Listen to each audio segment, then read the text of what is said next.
Boa tarde. Sou vice-presidente da Câmara Municipal de Viana do Castelo, também vereador de Educação. Sou professor Luís Valente, da Universidade do Minho, casa que me traz grandes recordações. Sou os diretores do Agrupamento de Escolas de Monte da Ola e de Arga e Lima, os colegas coordenadores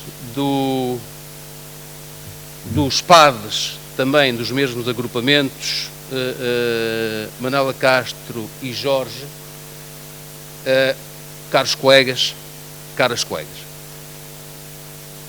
Esta é a segunda sessão do nosso ciclo de conferências e eu não poderia deixar de dizer que a primeira sessão ficou de tal forma registada na sua qualidade que os colegas que a presenciaram têm a oportunidade de a voltar a ver, porque as intervenções das 4 equipas que apresentaram os trabalhos da capacitação digital têm os seus testemunhos registados em formato de webinar, estão disponíveis na página do centro. Aconselho a quem não viu que o faça e a quem viu que reveja.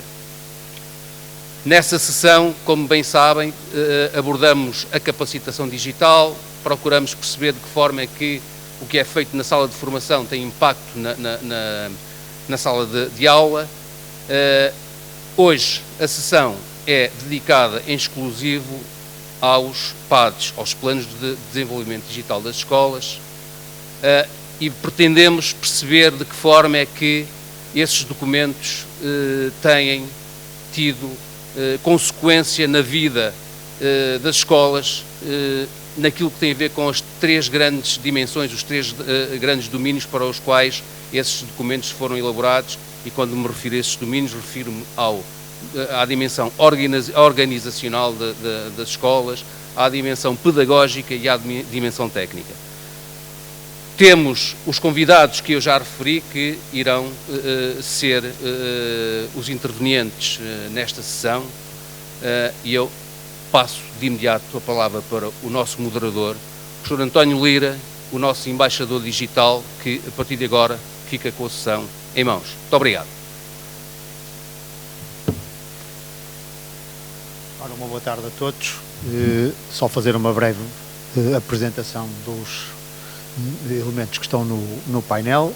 O Gilmar já, nos agradecimentos, já o fez. De qualquer maneira, da direita para a esquerda, da vossa direita para a esquerda, temos o professor Luís Valente, que é o responsável pelo Centro de Competências TICs da Universidade do Minho, não é?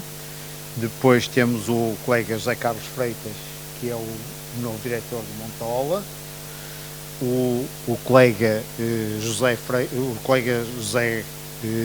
Jorge Silva, que é membro da equipa de desenvolvimento digital da Escola Monte da Ola. Depois, no centro, o vice-presidente da Câmara Municipal, nosso antigo diretor, e com o pluro da Educação e Ciência, a representação da Câmara Municipal, as parcerias que as escolas, uma das parcerias mais importantes que a escola tem.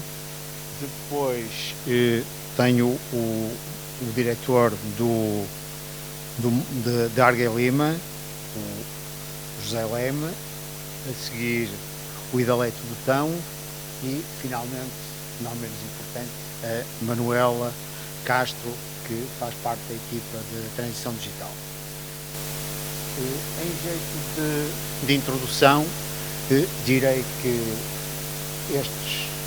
estes documentos estratégicos que hoje vamos falar, de alguma forma vamos avaliar, vamos ver o que é que eles devem ser no futuro, que surgiram de uma iniciativa da Direção-Geral da Educação, que começou por criar as equipas de desenvolvimento digital. Aliás, ela propôs que as escolas avançassem com elementos da direção e outros professores-chave, professores bibliotecários, etc., para constituírem em cada um dos agrupamentos uma equipa de desenvolvimento digital. Depois essas equipas tiveram formação, fizeram um diagnóstico, foi feito um diagnóstico em cada um dos agrupamentos. Depois, então, partiu-se para uma fase em que foi construído o tal plano de desenvolvimento digital. Neste ano temos feito já os aspectos relacionados com o acompanhamento e a avaliação do plano de transição digital. Alguns, e agora os dois elementos das equipas de transição digital irão nas suas escolas. Alguns, no final deste ano, vamos ter que fazer uma revisão dos planos de transição digital, uma vez que eles eram planos bianuais. Digamos que os três pilares que nós temos neste biênio, que foram a questão da construção dos planos de desenvolvimento digital, que serão elementos circulares, não é?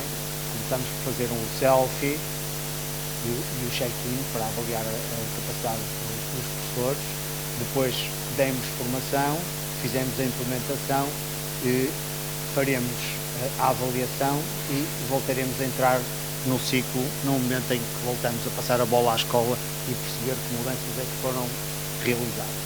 Os docentes foram capacitados nos vários níveis e nesta fase interessa-nos divulgar boas práticas. Foi exatamente isso que fizemos na última sessão que tivemos aqui.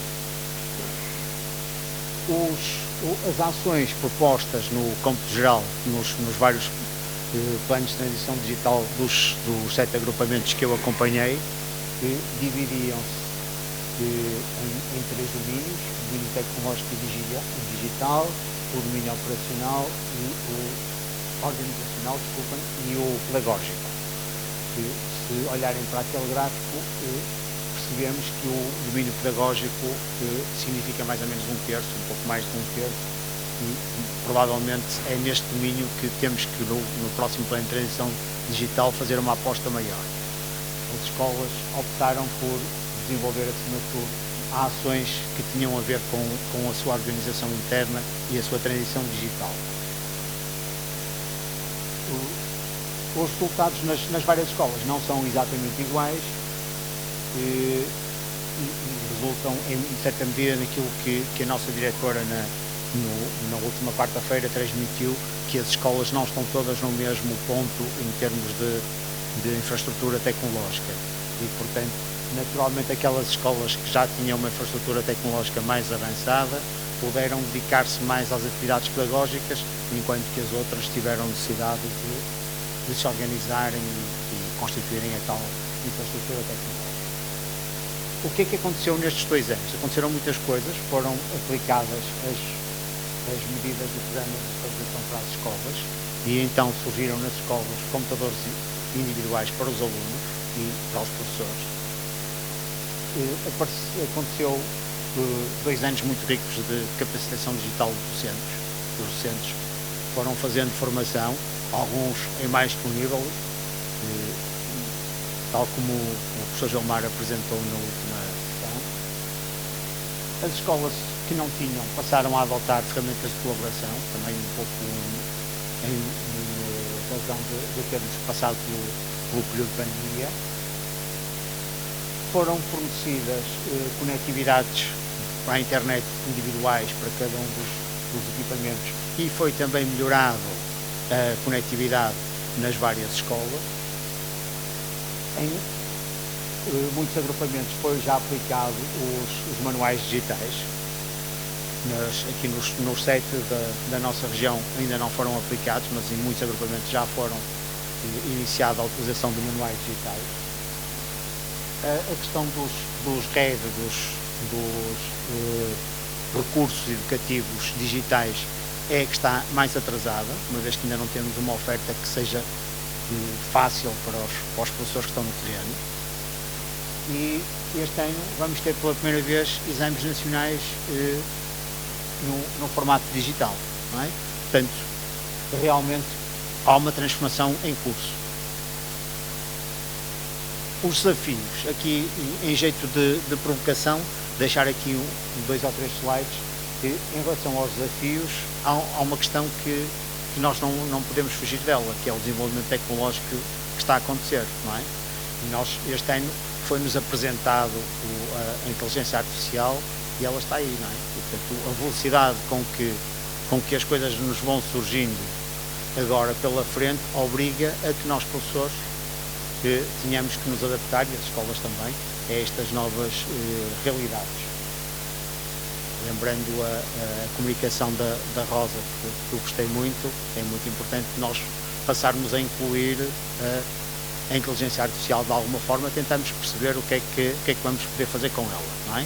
Seguramente fazer de conta que ela não está ali é que não é que... Em relação a constrangimentos, eu pus aqui 3 imagens. A primeira imagem, aquele professor manifestamente cansado, numa escola que ainda tem um quadro a giz e um senhor envelhecido, não é?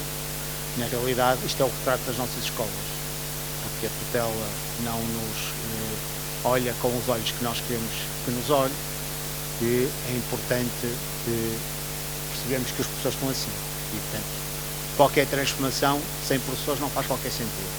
Então é importante trabalharmos estes aspectos ao nível das várias escolas, da autarquia, da própria escola.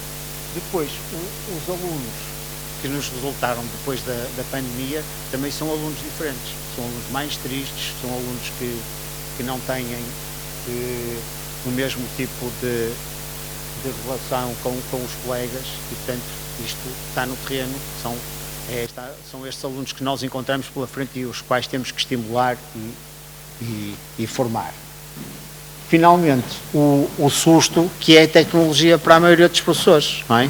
O termos planeado a aula, chegamos à escola e não tem internet, ou não tem outra questão qualquer. A questão dos portáteis que os alunos são convidados a trazer para a escola, mas as escolas ainda não têm condições para os poder acolher com os portáteis, não é?